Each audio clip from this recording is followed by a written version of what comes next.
बहनों और भाइयों, मैं आपको आश्वस्त करने के लिए आया हूं, ये सीसा मऊ, ये समाजवादी पार्टी के पाप का घड़ा यहां फूट चुका था और उसकी सजा भुगत रहा था।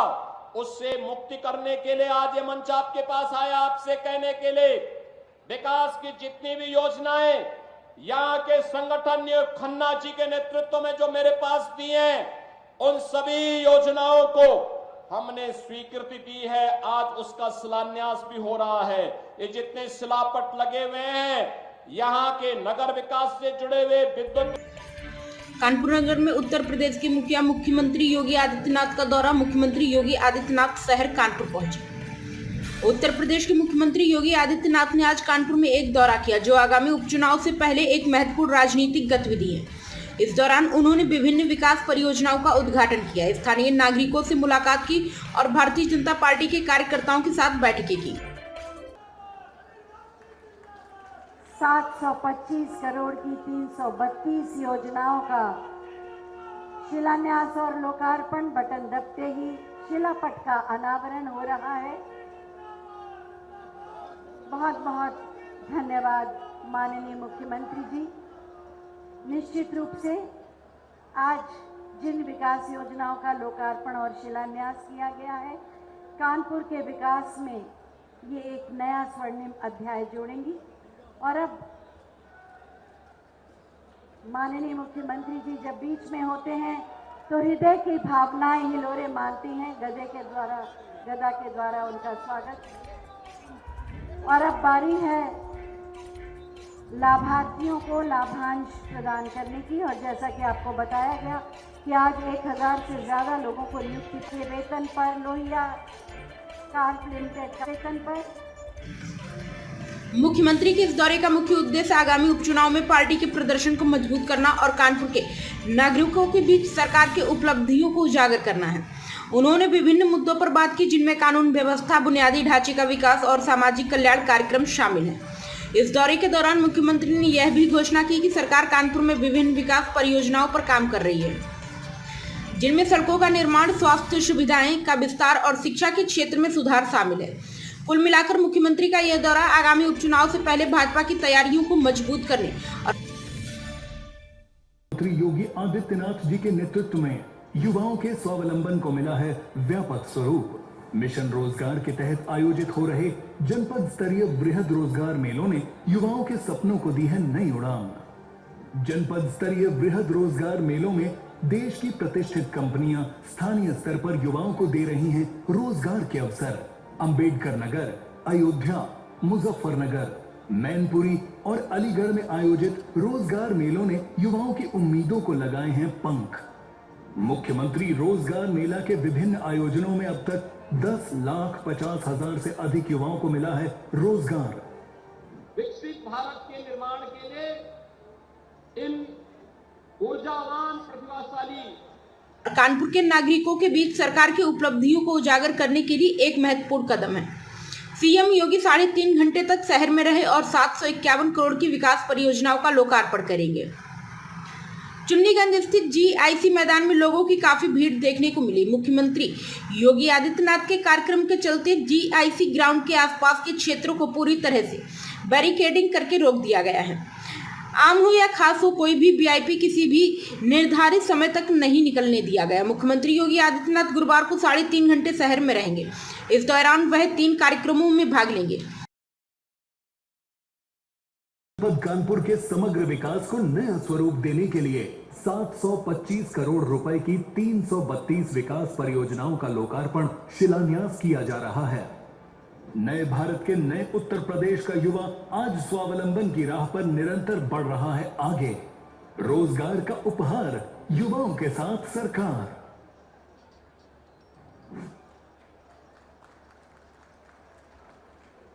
और अब हम माल्यार्पण और शिलान्यास करने की कृपा करें।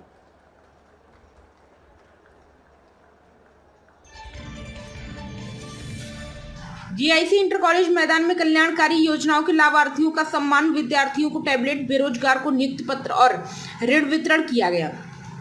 मुख्यमंत्री जहां यह संदेश देने का प्रयास करते नजर आए कि उनकी सरकार गरीबों, युवाओं और समाज के सभी वर्गों के लिए समर्पित है, वहीं विभिन्न विभागों के कामकाज की समीक्षा करके अधिकारियों को विकास कार्यों और जनता की सेवा के लिए प्रेरित करें। साथियों और उपस्थित बहन और भाइयों, आज मुझे एक बार फिर से कानपुर के जनता जनार्दन के प्रति कृतज्ञता ज्ञापित करने और यहां के युवाओं के लिए कुछ विशिष्ट योजनाओं के साथ आने का सौभाग्य प्राप्त हुआ है। आज के इस अवसर पर इन सभी योजनाओं की सौगात देते हुए मुझे अत्यंत आनंद की अनुभूति हो रही है। इस अवसर पर मैं सबसे पहले कानपुर वासियों का हृदय से आभार व्यक्त करता हूं कि अभी हाल ही में संपन्न लोकसभा चुनाव में आपने भारतीय जनता पार्टी के प्रत्याशी श्री रमेश अवस्थी और श्री देवेंद्र सिंह भोले जी को विजयी बना के भेजा। इसके लिए आपके प्रति, कानपुर वासियों के प्रति हृदय से आभार व्यक्त करते हुए बदले में 745 करोड़ की योजनाओं की सौगात हम लोग कानपुर वासियों को दे रहे हैं। इसकी भी मैं हृदय से बधाई देता हूं। बहनों और भाइयों, आज नौजवानों के सपनों को उड़ान देने के लिए जहां रोजगार की एक बड़ी योजना को लेकर के 50 कंपनियों के द्वारा एक साथ 1000 से अधिक नौजवानों को रोजगार वितरण के इस कार्यक्रम के साथ जोड़ने के लिए हम लोग यहां पर आए हैं, वहीं सैकड़ों उद्यमियों को लोन देने के लिए भी आज यहां लोन मेला भी लगा है। तो लगभग 8000 युवाओं को युवा सशक्तिकरण योजना के अंतर्गत टैबलेट और स्मार्टफोन का वितरण भी हुआ है।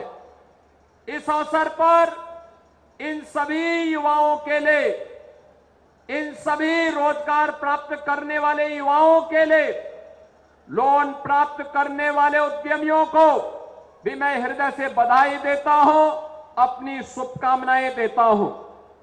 बहनों और भाइयों, आपने डबल इंजन की सरकार उत्तर प्रदेश के अंदर देखी है। सरकार ने सुरक्षा का, सुशासन का और विकास का एक मॉडल दिया है, और ये मॉडल इस रूप में दिया है जिससे आपका वर्तमान भी उज्जवल हो और भविष्य की एक नई अभिलाषा के साथ, आकांक्षा के साथ आप आगे बढ़ सके। और इस विश्वास के साथ आज डबल इंजन की सरकार प्रदेश के अंदर कार्य कर रही है। आपने 2017 के पहले के उत्तर प्रदेश को भी देखा है। 2017 के पहले उत्तर प्रदेश अपनी पहचान के लिए मोहताज था।